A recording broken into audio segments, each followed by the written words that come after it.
ഏ കുഞ്ഞുമോൻ എന്താ കഴിച്ചേ? റെസ്റ്റോറൻറ്റിന് പുറത്തുള്ള വെയിറ്റിംഗ് ഹട്ടിൽ കൂനിക്കൂടിയിരുന്ന് മൊബൈൽ ഫോണിൽ ഗെയിം കളിക്കുന്ന കുട്ടിയെ നോക്കി അവൻ്റെ തൊട്ടടുത്തിരിക്കുന്ന ഉമ്മയോട് വൃദ്ധൻ ചോദിച്ചു. ഫോണിൽ എന്തൊക്കെയോ തിരഞ്ഞുകൊണ്ടിരിക്കുന്ന അവൾ വൃദ്ധനെ കേട്ടതായി ഭാവിച്ചില്ല. വീണ്ടും ചോദ്യം, കുഞ്ഞുമോൻ എന്താ കഴിച്ചേ? അവൾ മിണ്ടിയില്ല. അവർക്കെതിരെയായി അതേ ഹട്ടിൽ ഒരു മൂലയിലിരുന്ന എനിക്ക് സാമാന്യം ദേഷ്യം വന്നു.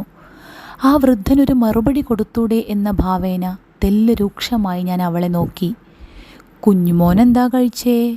വൃദ്ധൻ പിന്നെയും ചോദിച്ചു കൊണ്ടിരുന്നു. മൊബൈലിൽ നിന്ന് കണ്ണെടുക്കാതെ ചെറിയൊരു നീരസത്തോടെ അവൾ പറഞ്ഞു, ഫ്രൈഡ് റൈസ്.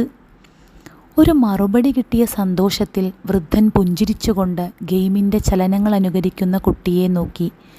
കുറച്ചു നേരത്തെ നിശബ്ദതയ്ക്കു ശേഷം വൃദ്ധൻ വീണ്ടും ചോദിച്ചു, കുഞ്ഞുമോൻ എന്താ കഴിച്ചേ?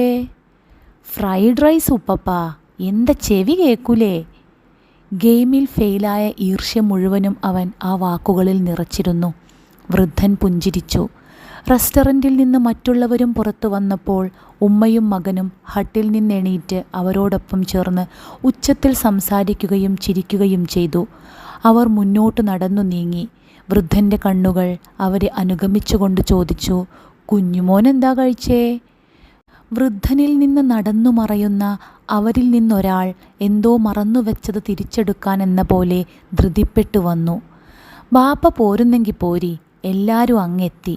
വിറയാർന്ന കൈകൾ അയാളുടെ കൈകളിൽ മുറുകെ പിടിച്ചുവെന്നുറപ്പുവരുത്തിയിട്ട് വൃദ്ധൻ പതിയെ എണീറ്റു. കുഞ്ഞുമോൻ എന്താ കഴിച്ചേ?